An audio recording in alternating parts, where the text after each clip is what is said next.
As Mrs. Hutchison said, my name is Mr. Davis. I'm the assistant director here. And I wanted to remind each of you that are tuned in or maybe watching this at some point that information is readily available on the Greater Lafayette Career Academy. Your best source of information is our website, which is glcareeracademy.com. And you can find out information about our programs. You can find a student handbook. You can find a curriculum guide that talks about certifications and dual enrollments. You can also find out the latest news. Usually we post that on the front of our webpage, where you can just basically open the webpage, make one click, and find out the newest announcements associated with the Career Academy. We also have a Twitter site, and you can pick us up on Twitter. Just go in and type in that same address at GL Career Academy, and we'll pop up. And we're posting things somewhat regularly normal on Twitter when we have things to put out. A lot of program videos out there right now, and also some announcements concerning activities going on here at the Career Academy.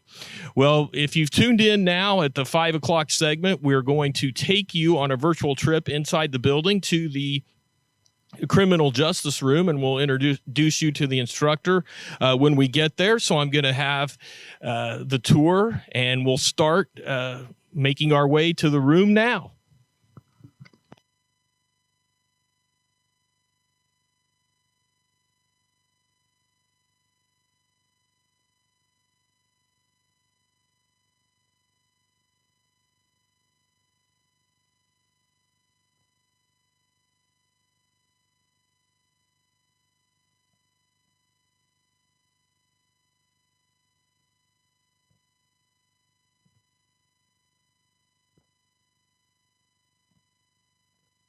So our building was open for the first time in August of 2019.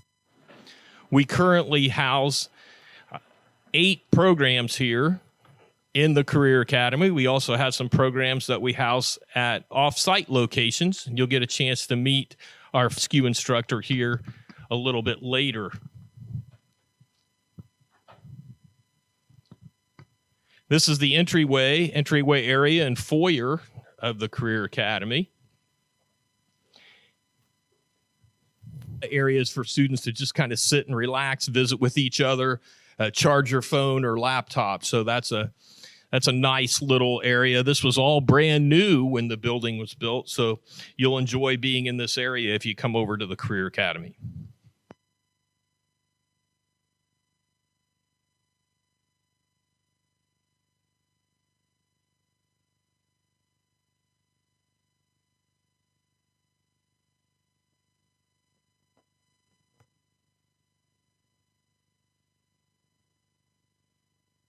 So we're on the lower level of the Career Academy now, and like I said, the Culinary Arts Room, we got a little bit of a walk here, and as we walk along, I would like to offer the following statement to you.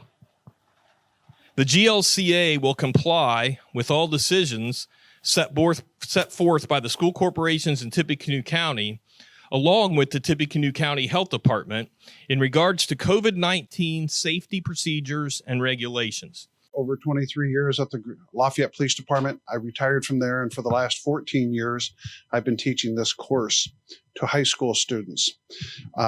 We start out usually in the classroom, and we talk about the history of law enforcement, where it came from, how it originated, and what the future is. We deal with the ranking files of police departments, what the people's functions are, and different things. And get a good feel, get a good foundation in the classroom before we ever start doing anything out in the lab. We also deal with criminal law, traffic law, civil law, landmark cases, and we spend some time with courtroom procedures. In this class, we actually have 2 classes. One is Crim 1, and Crim 1 is going to deal with what the prosecutors would look at as the officer on the street and what they do. They generate a lot of the paperwork for the prosecutor because they handle the initial calls. They be the officer you see in uniform in a police car that's marked, and they're driving around patrolling, and they're answering calls as they come in throughout the day. The other class is Crim 2, and that's more of an investigative type class.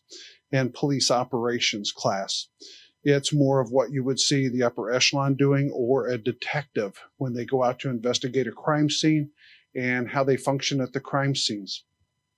And that's what we do in here. These classes are dual credited, which if you came here and took both years with me and pass everything, you'll walk out with 15 college credits at no cost to you right now. And it's a great deal. It's basically a semester of college you can do without being on the university campus. In the lab work, though, in the CRIM 1 class, the patrol officer, we do get some hands-on, and we deal with what it would be like to, say, handcuff. We learn how to put handcuffs on a person. We understand how firearms work, and we deal with firearms safety. We work with the batons. We work with the things that a patrol officer would have. And if, on your way out, I've got some stuff sitting on a table over there. If they want to do it now while I talk, take some pictures of that so you can see what it is and get a little bit of a feel for the materials or the items that we work with. There, and you'll see their rubber guns, the duty belt, flashlights, police radios, type radios. In the afternoon class, we do things with investigative. So you'll see the fingerprinting material and stuff sitting there. Then in the CRIM 2, when we're doing investigations, not only are we identifying the evidence, we talk about the chain of custody with it and the importance of that for the courtroom. We will deal with how you tag it, how you bag it and collect it and make sure it gets processed so it can go into the courtroom so that we don't lose cases on those things. We do things with body language. We do things with deceptive behavior. We spend a lot of time on communication skills, the ability to communicate, talk to people, interview people, interrogate them, and this type of stuff. In the investigative class, we have one whole segment we do on serial killers, what makes them tick, what makes them function, and why, to the best of our abilities. So we do a lot of things that way. I try to get guest speakers in here. Matt Guard, Lieutenant Guard from the Lafayette PD, was here our last day of school and went through fingerprinting so the kids could learn how to fingerprint and the importance of it, how to lift fingerprints, and things of that nature. So then there's a lot of fields, a lot of areas you can go into in this field, and it depends on what you want to do. One of the other things we do in the CRIM 1 class is defensive tactics. And we do a whole lot of defensive tactics, and that's good whether you go into law enforcement or not. But there's a lot of need for police officers. There's a real big need for records clerks, dispatchers. So there's a lot of fields on that. Did you have any questions coming up here?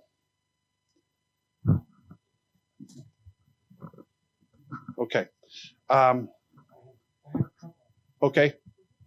So they can't hear you, they can't hear me, so I'll hear you. Where would you go next after you take this course? Okay, the question was, where do you go next after you take this course? You've got many options. The one hard thing with criminal justice is, in the state of Indiana anyway, you can't be a police officer till you're 21. So when you graduate at 18, 19 years old, you've got a kind of a void in there. And you could go into the military, which I've had several former students do. They go into the military and they get some background there that they bring it back to the police departments. You can go to college and get a degree in anything, but you could also study criminal justice and come out and put it to work in the field. Or you go get a job and be in a job if you want to stay in that field. Dispatchers, as I mentioned, they're always in the need of dispatchers. And I've seen, we used to have them down at the police department at Lafayette, where we would have full-time college students, but they would dispatch midnight to 8 and then go to college during the day. And that way they have an income coming in, and it's not such a major expense to go to college. So there's a lot of different things you can do that way. Okay, the other one I have, so between CRIM 1 and CRIM 2, is that like a path from one to the next, or are those completely separate things? Like a prerequisite? Mm-hmm. Okay. The question was, between CRIM 1 and CRIM 2, is there a prerequisite? And no, not necessarily. There'll be a little bit of an overlap. Communication skills, I think, are important for both of them. And anybody that takes both, I think it's worth listening to them both. But they kind of separate themselves from what you see the patrol officer do and what you see an investigator do. So they're totally broken apart there. So you can do either one in the manner in which you want to take them. To take them in the proper chronological order, Crim 1 and then Crim 2 would be the way. But you won't lose anything if you take it in the opposite order. And then how much of percentage do you feel like each class is for hands-on versus? Okay. Percentage of hands-on. At the beginning of the class, we spend a good portion of the time in the classroom trying to build our foundation, understanding why you can do what you can do, and get a feel for the students and myself with each other. And then as time progresses, we spend more and more time in the lab. A lot of it, the time period depends on the students and their progression, but hopefully towards the end, we're at least 50% in the lab. Do you have any other questions or anything come in? I think that should keep it going. I'd say let's thank them and let them know that the next session starting in 2 minutes. Okay, thank you very much. And if you have any questions, please get hold of us here at the Career Academy. Thank you.